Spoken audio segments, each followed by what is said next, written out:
Mainit na balita mula sa House of Representatives.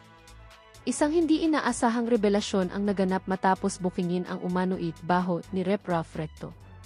Sa isang hearing, sinasabing hinarang at sinuplak ni Professor Malo ang isang nagaganap na mini-trial na layong silipin ang kredibilidad ni Recto.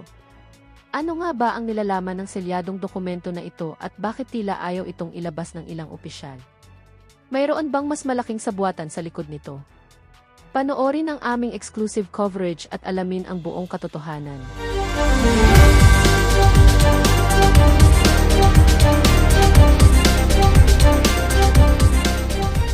Proceeds. Thank you, Mr. Speaker. Ito na. I rise on a point of personal and collective privilege matapos ako tawagin ni Executive Ralph Recto na baliw. Yan. Kung baliw man ako, at least hindi ako magnanakaw. Palakpakan. Palakpakan. Yan ang number 1 dyan. Palakpakan. Okay nang maging baliw. Kaya sino ba mga pinaparatangang baliw? Yung totoong mga ano dyan, yung mga totoong nakikipaglaban para sa bayanan. Congress Miao. Congressman Dian. Yung San Fernando, huwag yung makahanong pakinggan yun. Sabay sa Agus lang yun. Yung San Fernando, hindi tayo bilib doon. Marcoleta. Rep Marcoleta. Rep Lebiste. Rep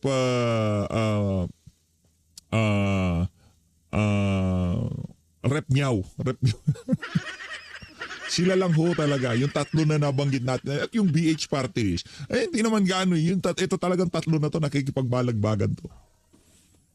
Tila affected si Recto sa mga post ko tungkol sa kanya at si Congressman Edwin Garjola. Nako, At affected. mabuti kung magpaliwanag na lang siya tungkol dito. May kinakalat din siya sa social media na ako daw ay may utang sa DOE na 24 billion pesos. Ito po ay walang basihan at inimbento lamang upang tangkang pahinain ang mga binubunyag ko tungkol sa korupsyon sa ating gobyerno. Yan. At mas marami pa ang aking sasabihin sa ibang pagkakataon.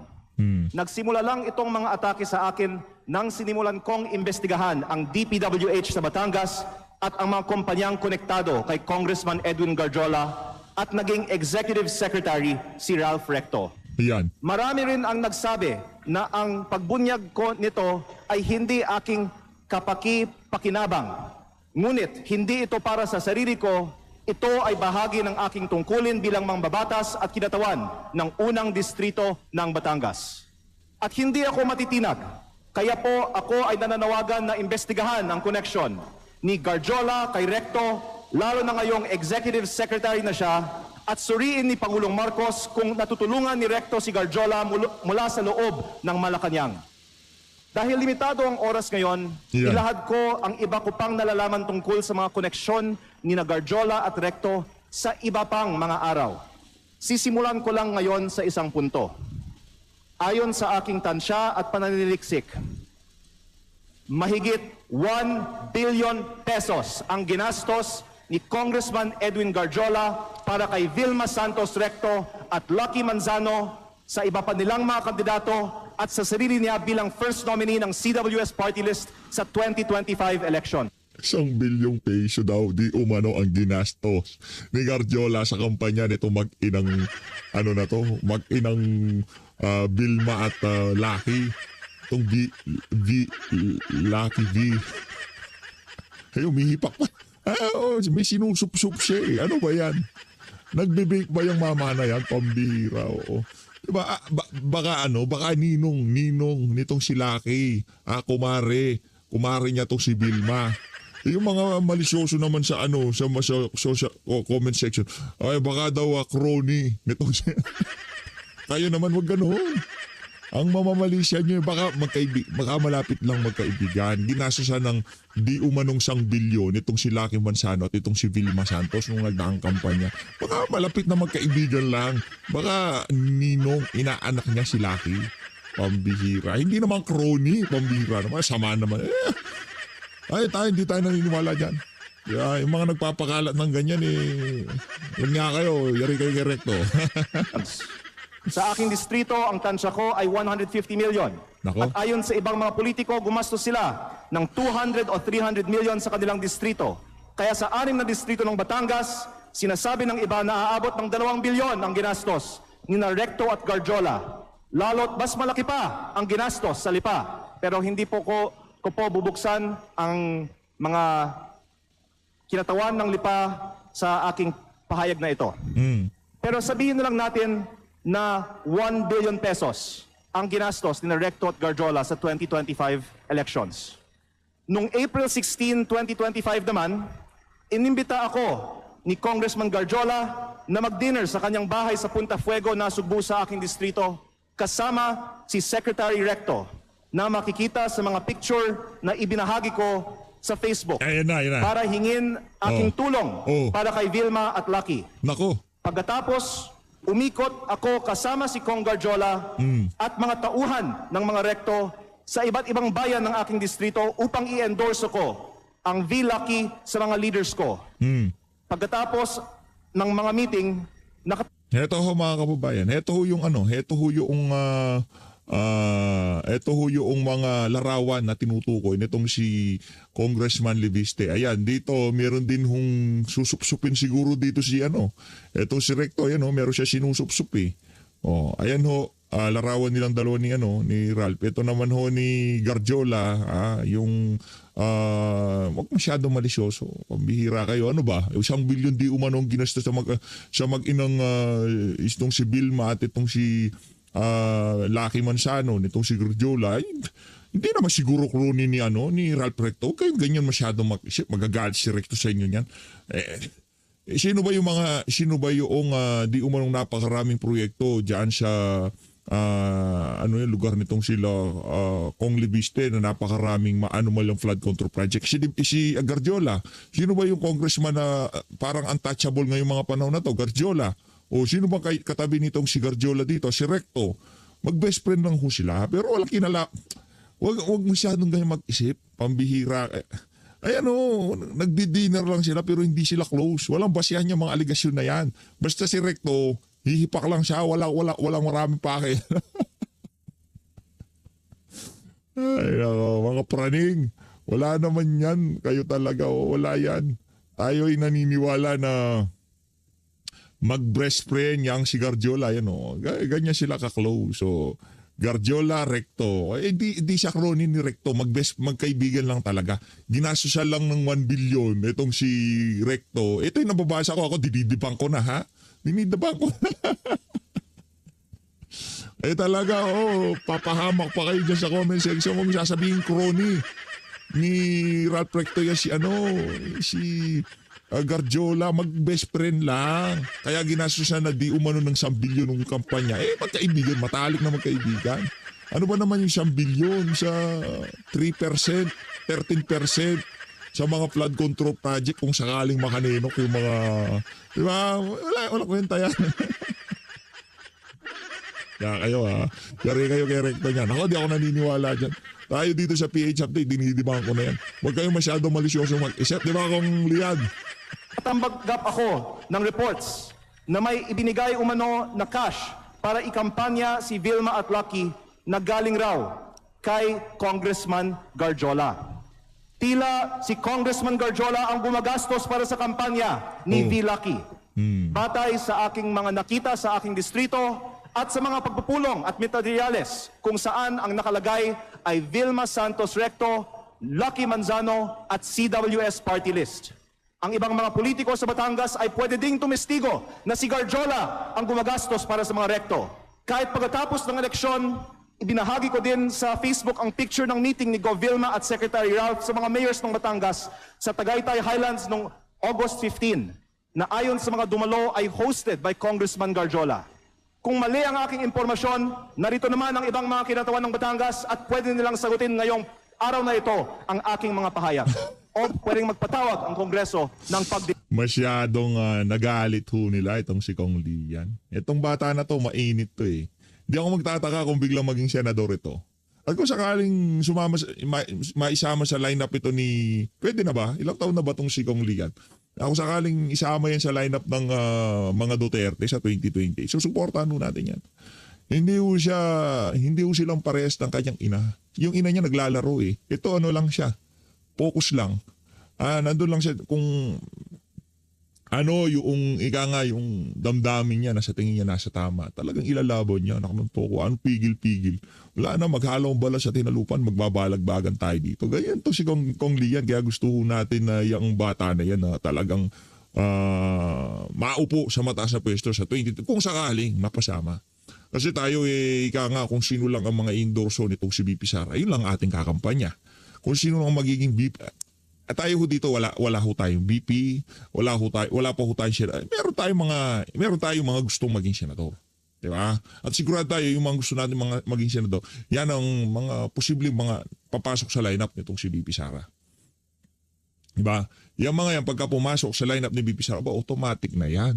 Diba? Automatic na yan na talagang susuportahan ho natin, kakampanya ho natin yung mga yan dito sa PH Update. No? Malapit na ho 2028, konting lang, siyang kembot na lang ho, 2027. 2027, election season na ho yan. Kahit ano pa kung sabihin nila matagal, hindi, mabilis na yan.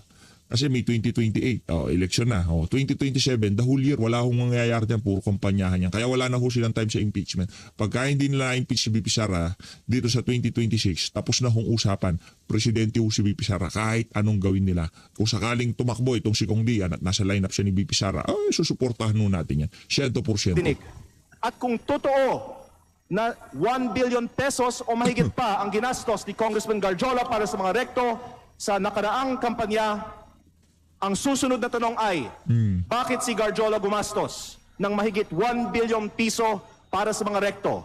Best friend. Best friend niya si Ralph Recto. Yung mga nababasa natin, ano yan, baka ganito yun ni Ralph, ganito yan, kaya untouchable siya. Ang dami ng meron napabalitang bahay sa ganyan yan, ganito, pero lagi siyang nawawala sa eksena pag usapin ng accountability sa mga maanomalyang flood control. Sino ba nasa likod ni Garjola? Mga ganong klaseng tanong sa comment section. Huwag kayong ganyan. Baka magalit sa inyo si Ralph Recto. Tawagin din kayong baliw, di ba? Yung ganyan. Sa alam ko dito, si Recto at si Garjola talagang mag-best friend. Kaya yun. Ito ba ay pagkakaibigan lang o may ginagawa ba si Ralph Recto as Cabinet Secretary of the Republic of the Philippines Yan. para makapaggastos ng ganito si Garjola? Nako. Sa aming dinner noong April 16, inalok ako ni Congressman Garjola na mag-partner sa kanya at kay Secretary Recto sa pagnenegosyo sa DPWH sa aking distrito. Sa sistema raw na ginagawa nila noon pa sa Lipa at sa ibang mga bayan. Tukuyin ang mga lugar para sa mga road opening ng DPWH. Sabihan ko daw sila pag meron akong mga nakita para makasama sila sa bilihan ng lupa. Kayang tumulong daw sa pagpondo ng mga proyekto ng DPWH si Secretary Recto. Yeah. Dahil siya ay nasa kabinete. Pambihira. At si Kong Garjola din ay malakas daw sa DPWH. At maaaring siya na ang bahala sa kontraktor. Yun pala. Sa ibang Pambihira. Yun pala yun. Kaya pala sila, si Garjola sa legislative, sa House of Representatives, si Recto naman sa executive, napakaganda ng kanilang tambalan, palakpakan.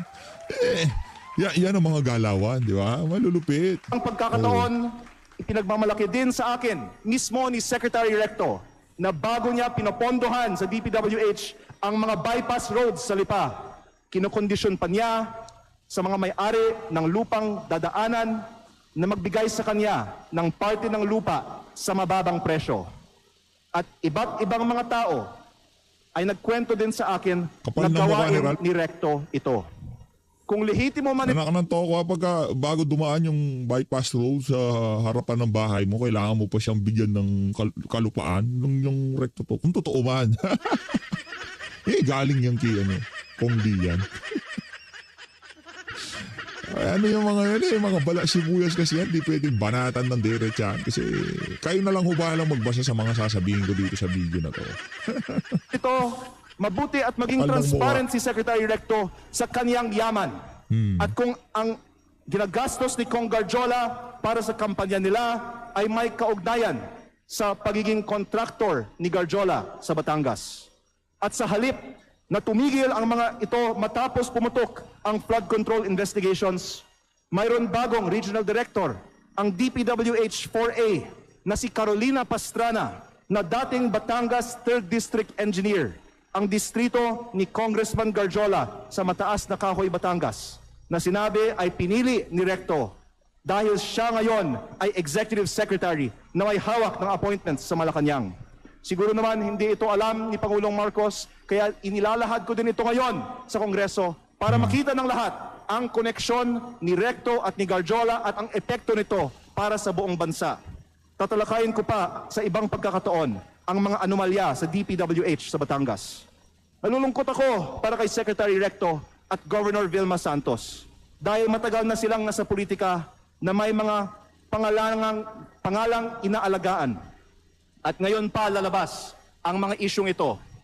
Pero mas nalulungkot ako para sa Batangas at sa ating bayan dahil sa mga ginagawa ng mga pinakamataas na opisyal gamit ang pera ng bayan. Lalo kung hindi man lang tutugunan ang mga aligasyong ito at kung hindi inaaprubahan ang pagbaba ng VAT at mga buwis sa langis o ibinibigay ang ayuda para sa lahat na nabanggit ko na sa mga nakaraang pagkakataon.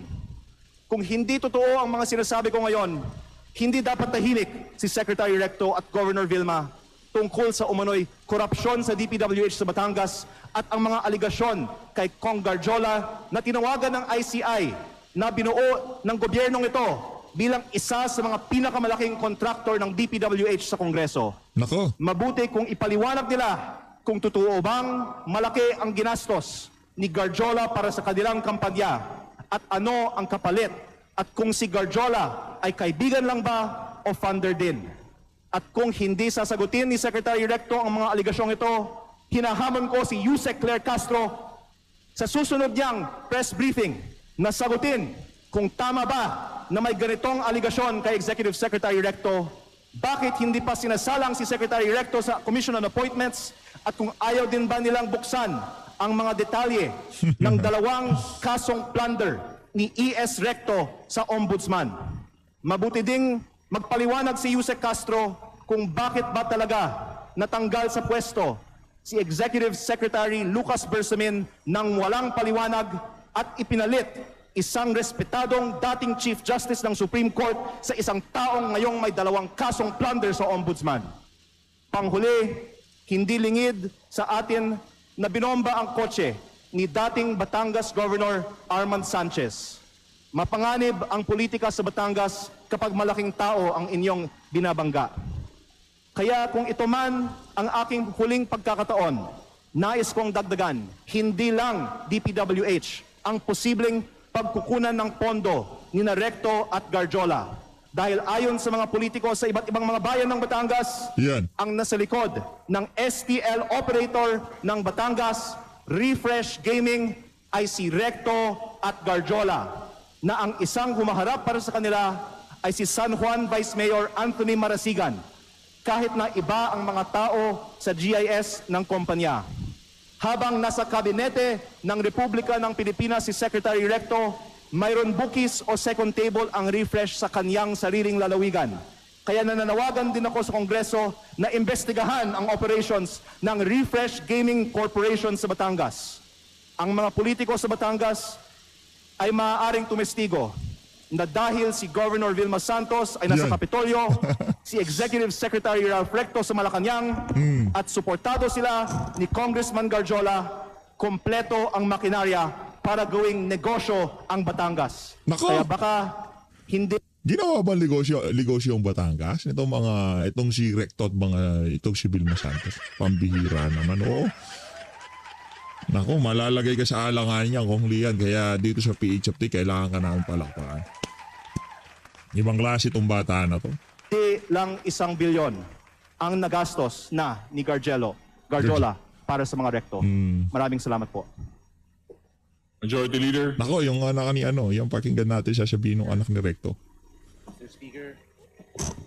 Mr. Speaker. I can now take questions. Thank you. Yan. Punitin mo yung anak. Majority Leader. Eh, napupunitin na ho siya ni Recto. Mr. Speaker, we'd like to recognize the representative of Lipa, Congressman Ryan Recto. The Honorable Ryan Recto is now recognized. Please proceed. Good afternoon, everyone. No questions to be asked on my end. Mr. Speaker, I would just like to make a manifestation to set the record straight. regarding the issues raised by my fellow representative from Matindi to, away ang away ang bilyonaryo, matindi to. Away, pakinggan natin kung paano magsagot ng mga bilyonaryo, ha. Kumbaga, eto na ho yung sagutan ng mga Inglesero at mga anak ng mga mayayamang politiko. Ito na ho, ultimate. Batangas on the alleged issues that were narrated. First, while this representation recognizes the importance of legislative oversight, I believe that it is equally important that information shared in this plenary is accurately based on facts, not assumptions, not insinuations, and certainly not on incomplete information. Langya ka sa mga sinasabi mo na yan, baka ipalabas nitong si Congressman Dian. Hinay-hinay ka, brad. Hindi po dapat ginagamit ang plenaryong ito upang lahat ng mga haka-haka o paratang na walang sapat na basehan.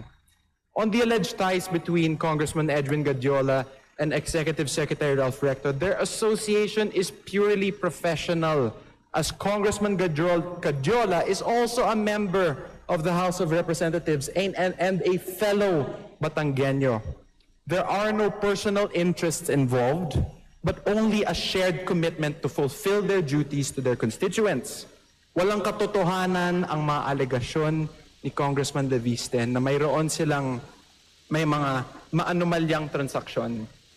Fake news po yan, Mr. Speaker. This representation is not privy to the motives of my colleague from the 1st District of Batangas, but let it be known, hindi po tayo basta-basta nagpapadala sa mga inimbentong issue dahil alam po natin kung ano ang katotohanan dito. In fact, I will not stand idly by and let these so-called facts be presented as truth. Let it be a reminder that Executive Secretary Ralph Recto has served as congressman and senator for decades, representing not only Batangas, but also the broader interests of the Filipino. And same goes for Governor Vilma Santos Recto. Mr. Speaker, and to all my colleagues here and to the general public, let us just focus on the facts and let us uphold the process. And most of all, let us keep our focus on our constituents and serve them with integrity. And on the subject of VAT, pagdebatihan po natin yan dito sa Kongreso. It is not the job of the executive, but our job as legislators, and we're always open for that. Thank you, Mr. Speaker. Mr. Speaker, may I respond? Yan. Majority Leader. Nako, sagutan ho ito. Mr. Speaker, may I respond? Nako, matindi ho ito. Mr. Speaker, would like to recognize the Congressman for the 1st District of Batangas, Thank you. Congressman Leandro Please Leviste. respond. Unang-una po, ako po ay nagpapasalamat kay Congressman Recto na gusto niyang talakayin ito ng mas mahaba siguro sa Kongreso.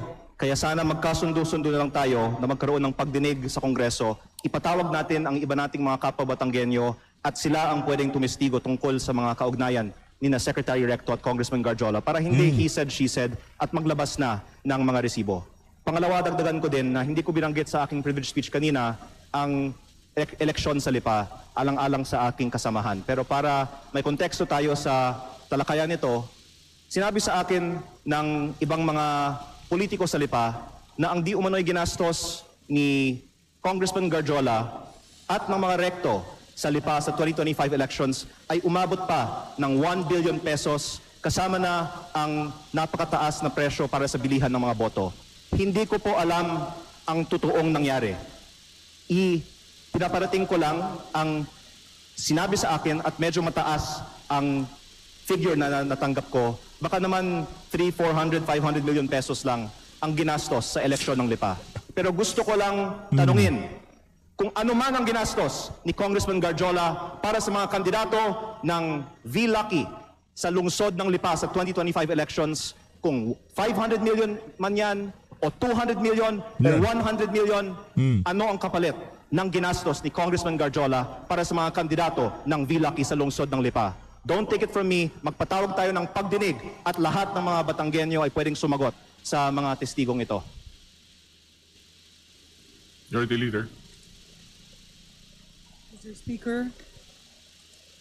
Mr. Speaker. Mr. Speaker, we'd like to recognize Deputy Speaker Janet Garin from Iloilo. Yeah, thank you very much. You're now recognized, Honorable Garin. Thank you very much, Mr. Speaker. Thank you very much, Majority Leader. And of course, magandang hapon sa ating colleague. Ayan ako, ano to tayo, dembak siya ko.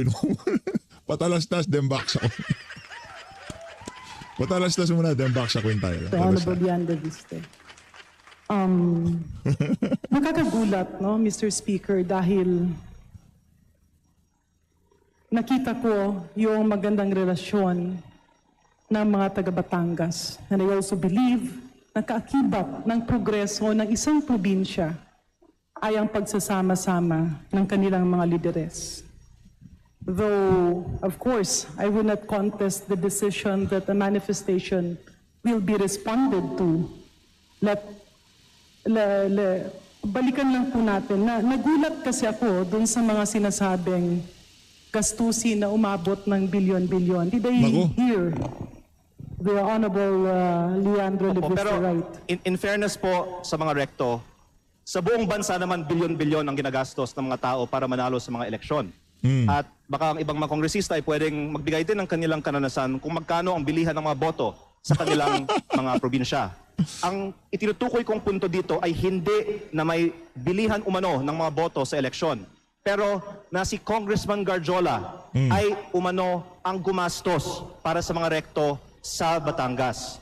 At least for a large part of their campaign, which I witnessed myself. Hindi ka talaga kakamayan ni Garjola kung marami kang nalalaman kaugnay doon sa mga nangyaring kampanya. Hindi ka talaga kakamayan. Hindi ka talaga papansinin. Ang dami mo palang bala laban sa kanila. In my district. Yeah, that's why I asked Mr. Speaker. Kung totoo man, kahit 1 milyong piso, ano ang kapalit ng ginastos ni Garjola para sa mga rekto? Yeah, At kung may katotohanan man ba, ang sinasabi ko na sa April 15, sa dinner na pinicture na nasa Facebook, kwento nila sa akin ang kanilang sistema para sa road openings, bilihan ng lupa, pagpondo gamit ng impluensya sa gobyerno, at pag-raise ng pondo para sa mga eleksyon. Kaya ako nagtanong, Mr. Speaker, distinguished colleague, kasi ganun ba talaga ang gastusan Batangas? Matanong ko po yung ating kasamahan, magkano po ang ginastos niya sa eleksyon? Actually, mas mababa ang gastusan actually sa Batangas kaysa sa ibang mga probinsya. At kung bubuksan natin kung saan ang pinakamataas, balita ko nasa ibang mga rehiyon ng ating bansa, hindi masyadong mataas ang Calabarzon. Di ba, Kong JJ? Hindi masyadong mataas sa atin sa Batangas o sa Quezon. Pero ang punto ko ay hindi para buksan ang ginagastos ng mga politiko sa mga eleksyon.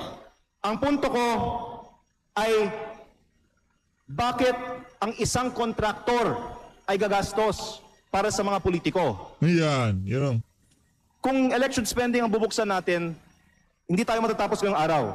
Ang punto ko, bakit ang kontraktor, ang lantaran, nag-host ng mga political events para sa mga politiko sa Batangas?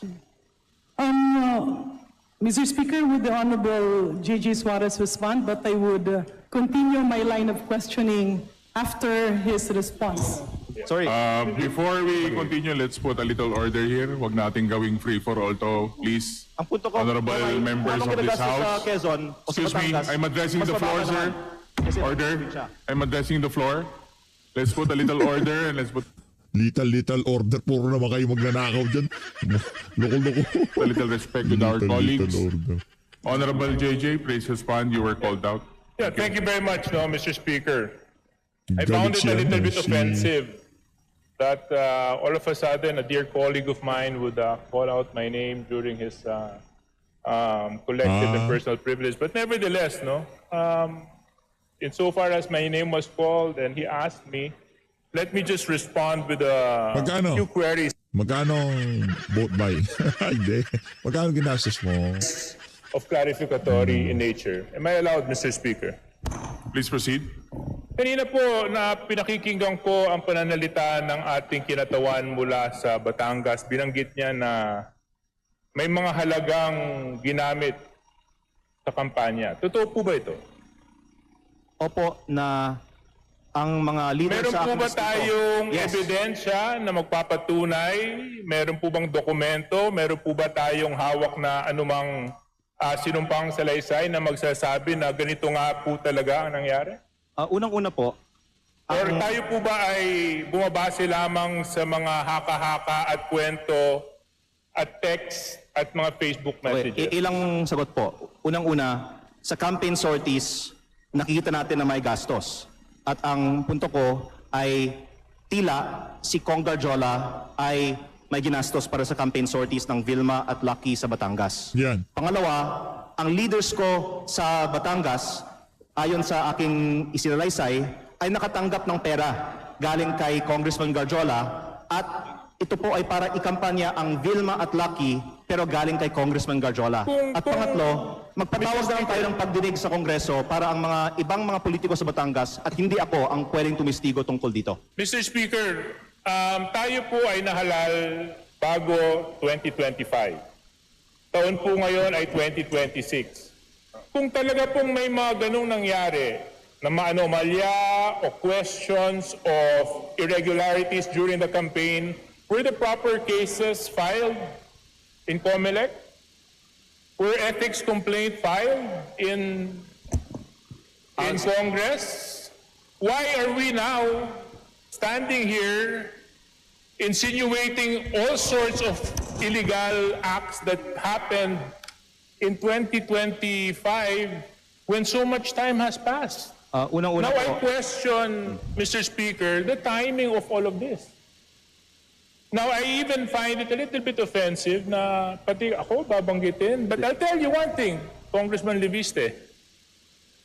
Ayos kami sa Quezon, wala kaming problema doon. ang sinasabi in fact, ko kami, mas mababa ang gastusin sa Quezon. Walang kalaban ka naman sa nakaraang eleksyon di ba? Wag yung bata, Brad. Congressman Leviste, Mr. Speaker, I'm sorry.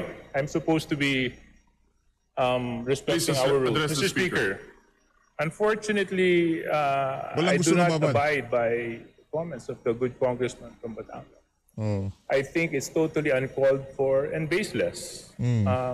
Kung wala ka naman palang kalaban, talagang wala kang gastusin. Mababa gastusin mo. Ngayon, kung wala kang kalaban, gagastos ka pa para kasi raw. In fact, it's Pero downright ito, ang hirap nito, wala ka ng kalaban, na bumibili ka pa ng boto.